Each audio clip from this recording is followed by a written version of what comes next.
This is the only video you'll ever need when it comes to understanding dopamine and dopamine detoxing.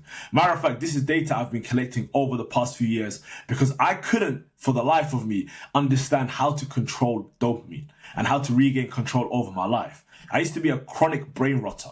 I remember I used to spend a lot of time playing games, spend a lot of time on social media, wasting my time. And I could even sit in front of a screen. A lot of you guys can relate to this, right? I could sit in front of a screen, know that I have work to do, and even if I do start, I wouldn't see it through. Simply because I would find ways to go on TikTok, go on Instagram, check my emails, go downstairs to the fridge, get some food, go outside, go on a motive. The point is, the difference between you and the people that you look at that are consistently winning quite simply boils down to their relationship with dopamine, right? And this is what this video is about. You're going to understand what dopamine is, what your relationship with dopamine is, and a few ways that you can regain control over your life by quite simply detoxing from dopamine. First thing we're going to go through is brain rotting, right? Brain rotting has been made popular over the past few years, and in my opinion, its inception was during lockdown, right? Think of it like this. Before lockdown, before 2020, I was somebody that used to go out, play football. Even I used to go to the library. Any reason to go outside, I would go outside. My entire life revolved around socializing and being in public places, even if I'm doing work. Lockdown now comes. I'm sitting at home. I have nothing to do and I have no reason to go out. This was the first time in my life I developed a video game addiction. I would play games for about 7, 8, 9, 10 hours a day. I would watch some movies. I would watch some TV shows. For some people, it was becoming addicted to X-rated content and also online gambling. And also the biggest beast, in my opinion, which is social media. But the point I'm making here is we were locked indoors. And this forced us to change our circuitry in our minds because we were exposing ourselves to high levels of dopamine every single day. And that is where brain rotting began. Which is why now you look at most young people, they are suffering from what happened in 2020. Right? Look at short form content. Most of you guys that are currently watching this video are definitely going to click off in the next minute or two. Why? Simply because you're looking for another stimulus. You're looking for something else to excite you. And that is the point that I'm making. If you can't sit through a 10, 20-minute video of somebody trying to change your life, trying to restructure your brain, as I should say, again, you might be cooked. But that's the point I'm making. Brain rotting has taken over all of our lives. And I am not absolved from it, by the way. Every once in a while, I catch myself wasting a lot of time. But because I understand my relationship with dopamine, it is easier for me to get out, which is what I'm trying to teach you guys. So the overview of this session and this coaching call is we're going to go through fundamentally what is dopamine. A lot of you guys don't even understand dopamine. You just hear it all the time. And that is what we're going to go through. Second and third thing is how to control dopamine and 4 ways to reduce your dopamine dependency. Very important, by the way, right? So when it comes to understanding dopamine, the first thing is that dopamine is just a feel-good hormone. Don't think of it as anything else. Again, I'm going to explain this to you guys in very basic terms, right? Dopamine is the feel-good hormone. It contributes to our mood, our sleep, movement, reward, and punishment. The reason why they are circled is these are the most important ones. But you can imagine that if somebody brain rots every single day for years on end, do you think their mood will be affected? Yes. Why do you think most young people nowadays are always moody? They're happy, they're sad, they're angry. And whenever they are in these emotional states, they resort to more brain rotting activities. Also, our sleep. How many young people are insomniacs, or they sleep very late, or their sleeping pattern or their circadian rhythm is all over the place, right? There's a reason for that. But my point here ultimately is dopamine is a feel-good hormone. If somebody depleted dopamine from your mind, completely got rid of it, I can almost guarantee you would unalive yourself because part of us staying alive is due to dopamine. This thing here that we've got, the tonic and phasic graph, it is probably the most important thing that I've learned in regards to understanding what dopamine looks like in our mind and how it affects us, right? So when it comes to our dopamine neuron activity, you've got 2 transmissions. You've got the tonic transmission and you've got the phasic transmission. To put it simply, without overcomplicating it, tonic is the baseline, right? When normal things are going in and around our lives and nothing out of the ordinary happens, we are just in tonic mode. Right now, me recording this video is just tonic. But if somebody comes through my door, right, and says something random to me, that is going to release a phasic transmission because it is something out of the ordinary. So to put it simply, anything random that happens or anything unexpected that happens, it releases a larger amount of phasic release. If we do expect it, it releases a decent amount. But anything that goes against the norm, so if I'm just sat here quietly and someone bashes through my door, that's going to release a decent amount of dopamine. So phasic are temporary releases of large amounts of dopamine due to a stimulus. So let me give you guys an example here, right? Tonic could be me sat in the exam hall, right? I'm sat in the exam hall, I'm doing my exam. It is pretty quiet. It's just me, myself, and the exam paper. That is a baseline level. But let's say, for example, the invigilator, the supervisor in the exam hall, trips over his laces, falls over, and a whole bunch of papers go up in the air. Whether I like or hate him, whether I find it funny or not, it is still going to release a large amount of dopamine simply because it is out of the ordinary.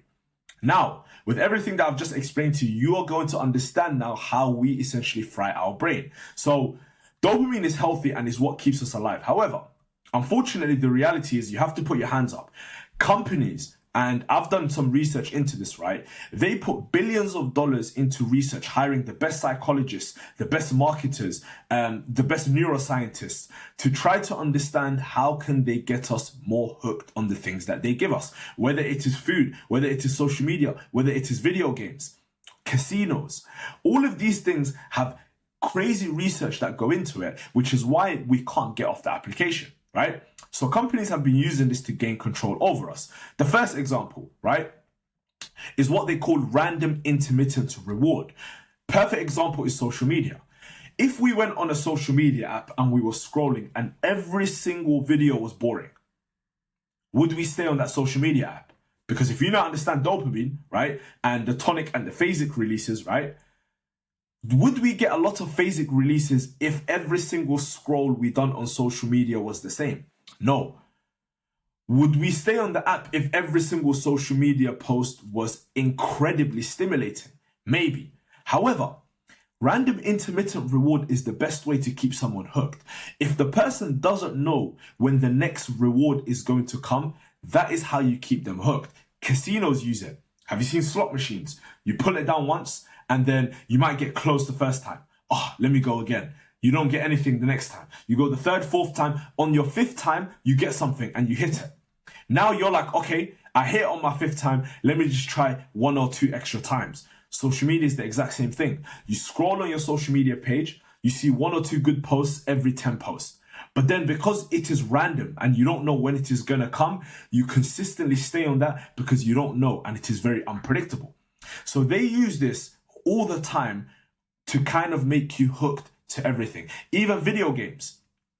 I used to play FIFA a lot. If you guys know Ultimate Team, one of the reasons why Ultimate Team is very addictive is, for example, if you open packs, right? So for those of you that don't know, you are able to open packs with coins or real life money, right? These packs give you players, high-rated players, mid-rated players, low-rated players. And what a lot of people don't understand is EA, all of these companies have carefully engineered it such that you'll probably get the player that you want or a player that will completely shock you when you least expect it, when you spent a lot of money, real money, you spent a lot of coins, or you've completely spent hours on the game and, you know, you've probably spent a whole week or 2 weeks playing that game.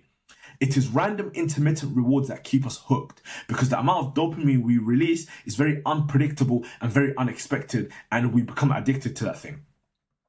So, how can you control your dopamine, right? It's very important because we need to debunk some dopamine detox myths, right? Because when people say detox from dopamine, a lot of people think you need to detox from dopamine completely. Matter of fact, you cannot. Dopamine keeps us alive. Keep that in your mind, right? The thing that you need to detox from is high dopamine inducing activities. And we're going to kind of get into that. I'm going to give you some practical examples. This is probably the most important part that I wanted to get across to you guys. The reason why you are a certified gooner, the reason why you are somebody who is a binger, a brain rot veteran, as they say, or you're somebody who's very addicted to listening to music, or unfortunately you take a lot of prescriptions. I'll tell you exactly how this happens in your life, right? Remember, we discussed tonic and phasic. Tonic is your baseline dopamine. whenever you do something for the first time, they call it the first high, right? Whenever you do any of these things for the first time, especially X-rated, drugs and music, you get such a large super physiological amount of dopamine release that your brain's like, wow, what is this feeling? Give it to me again, right? That first high. So this is before the addiction. Now, after the addiction, here's the problem. Let's say you've been listening to music consistently, you've been watching X-rated content consistently, you've been taking drugs consistently, or you've been overly binging social media consistently. What happens now is your baseline levels increase. So here's the thing. Before, your baseline levels were here. Now your baseline level is here. And in order to get you stimulated, you need a larger buzz, which is why if you consistently take the same amount of drugs, or you consistently listen to the same music, or you consistently watch the same amount of porn, or use the same amount of social media apps for X amount of time, it doesn't feel the same anymore because your mind has gotten used to it. And whenever your mind gets used to certain stimulus, it is because your baseline levels have increased. So to recap, right? Before an addiction, right? If we go back here, right? Before an addiction, our baseline levels are relatively low. And anything that we do that is novel to us releases a large amount of dopamine, which puts us in a situation of, a super physiological high. Now, after the addiction, because you've been doing this consistently over a long period of time, your baseline levels now increase. And because your baseline levels have increased, these stimulations no longer hit. Now, the dark side, which is what a lot of people don't teach you about. In order to consistently feel something, now you need harder drugs, darker music, more hours on social media, and nastier X-rated content. Unfortunate reality, which is why there's been many studies that have been done. Whether you believe it or not, there's people that have started watching X-rated content and it started with hetero. Then it went to homo, right? And that transition simply happened because this no longer stimulated them and they needed something new to stimulate them. So my point here is, this is the way we fry our brain. You expose your brain to a stimulus, going back again. For the first time, you get that high. Ooh, feels amazing. Your mind now gets used to it because your baseline has now increased and it doesn't feel the same anymore. So what do? You end up doing harder, darker, more hours and nastier things. And now you consistently get that high. Eventually, you're going to end up in a position, as they call it, you become dopamine deficient, right? If you look at this case here. When you become dopamine deficient, essentially what happens is your baseline levels are so high that in order for something to stimulate you, it has to be super physiological. So when people say brain rotting, the reason why it's called brain rotting is nothing normal stimulates you anymore, right? You can't even have a conversation with somebody without being on your phone. You can't even do the work that you're meant to be doing because it is absolutely boring. When you have such a high baseline level, your objective now is to reduce that baseline, which is what we're going to get into. So you've been hammering away at your baseline.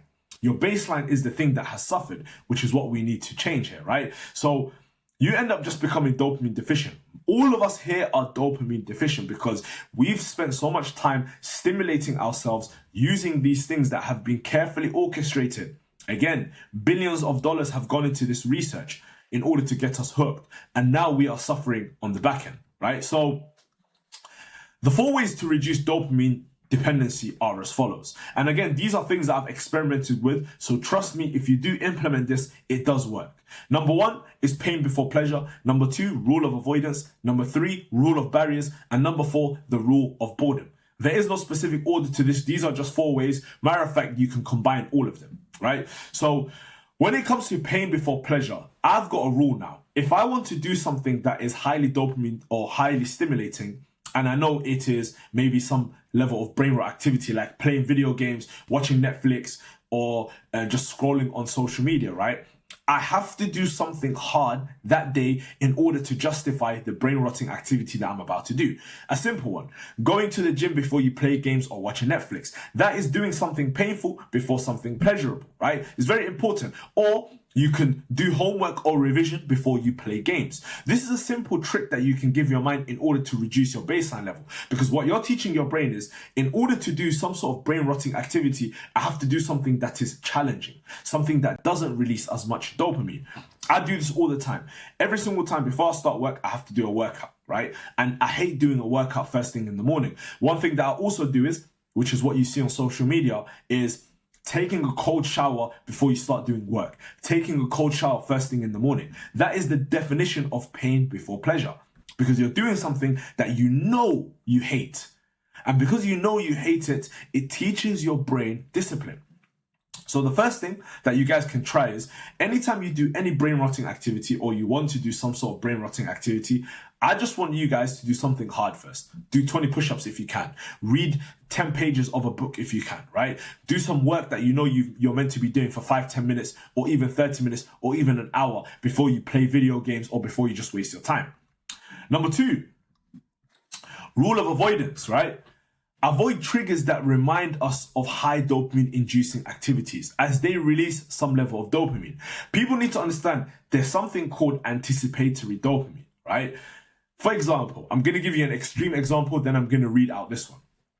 If you are somebody who wants to abstain from watching X-rated content, you are teasing yourself. You are mentally edging yourself by being on social media apps that you know are going to give you these mental triggers to then lead you to do the thing. Perfect example, Twitter and maybe your Instagram Explore page. If you know that you've got a problem and you're really trying to abstain from watching these style of content, right? Or this rubbish, disgusting content, right? Why would you be on these apps that you know are going to release anticipatory dopamine? Which is why when you're scrolling these apps, you kind of know what you're looking for, right? You're scrolling, hoping you find something to mentally trigger you so then you can justify doing the thing that you wanted to do.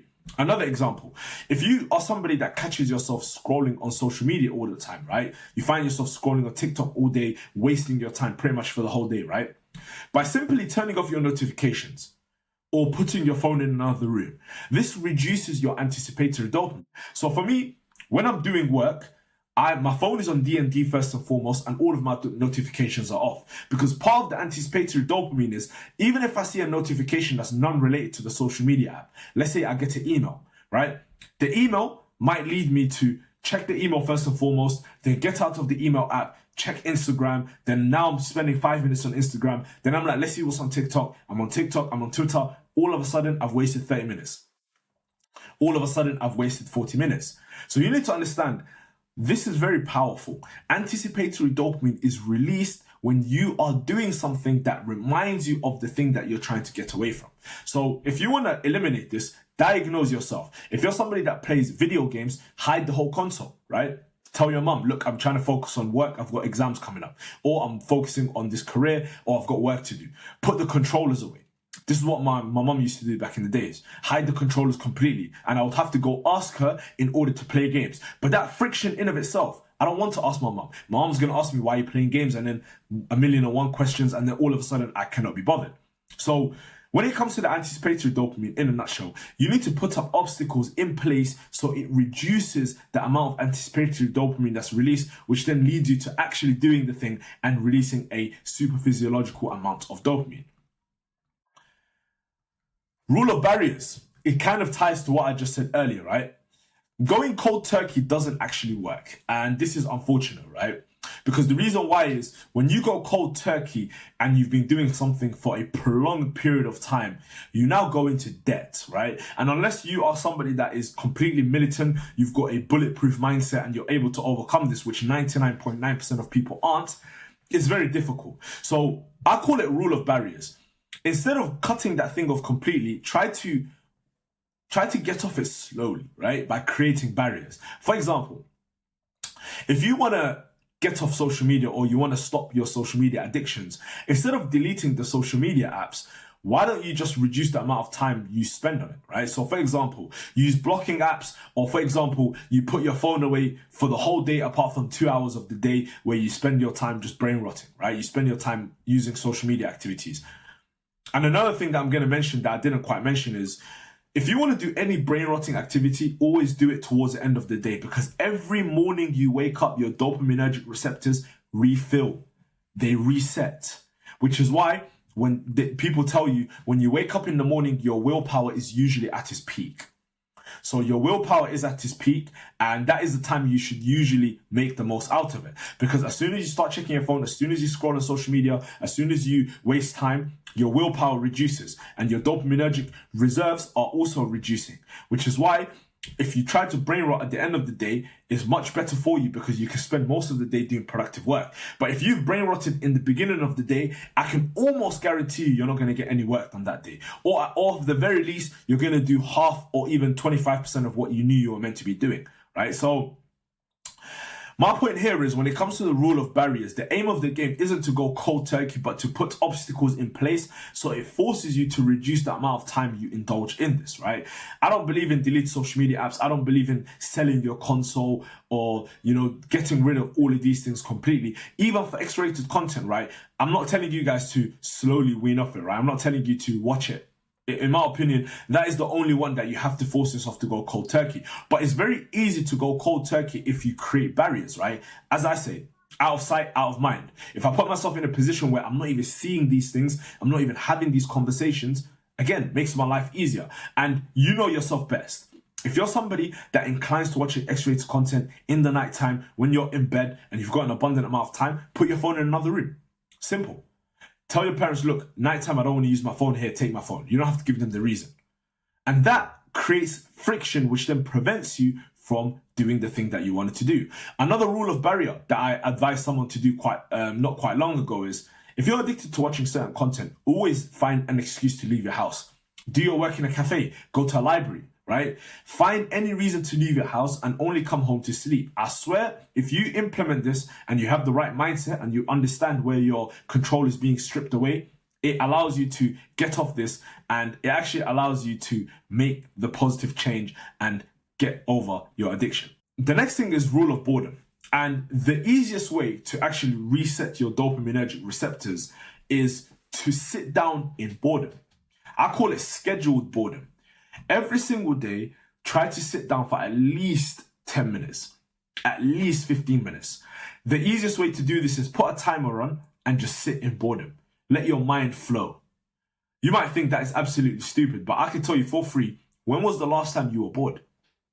You wake up in the morning, you go on your phone, you check your notifications, you check your emails, you check social media. You go to work now. Let's say you're working. You're working. You're still being stimulated on your break times. You don't spend your break time socializing. Even if you do, you're on your phone half the time. You now come home. Oh, I'm too tired. I don't want to do anything. You go on your phone again. Scroll. You don't want to help out your parents. You just sit in your room. I'm too tired. You scroll. Then it's bedtime. And then you go to bed and you wake up and then rinse and repeat. So again, when was the last time you sat with boredom? Nothing to do, no stimulation. Because what this actually does is it teaches your brain to first and foremost slowly reduce the baseline, but to actually come up with good ideas and to reshuffle your mind. The reason why most people are overwhelmed and consistently stay overwhelmed and consistently stay anxious is because they don't put the handbrake up. Every once in a while, you need to put the handbrake up and you need to sit there and ask yourself, okay, what is it I'm stressed about? What is it I'm anxious about? Where's my life headed? At what speed am I going at? And so on and so forth.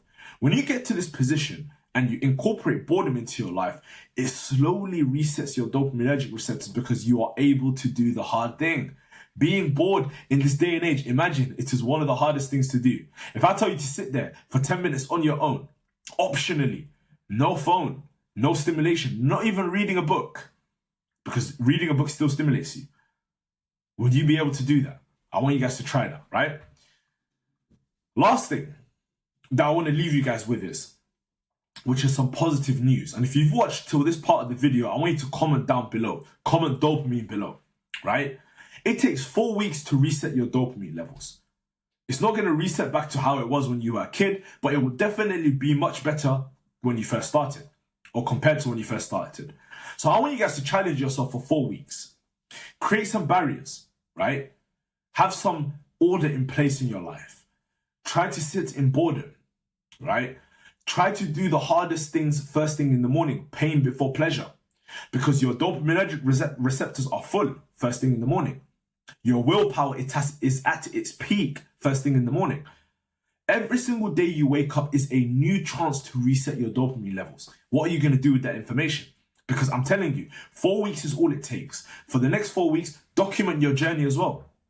Simple as, document your journey. If you're not going to document it publicly, write down notes. Even if you're bored, right? And you can actually add to this, right? In your boredom time, your scheduled boredom time of 10 to 15 minutes a day, I want you guys to journal. This is a good way because you're just brain dumping. That is a good way to teach yourself to do the hard thing every single day. I've now given you the blueprint. I've given you the understanding, the baseline increasing, and the constant phasic releases. What are you going to do with that information now? So if you haven't subbed, make sure you're subbed. And I hope to see you guys in the next video, boys. Peace.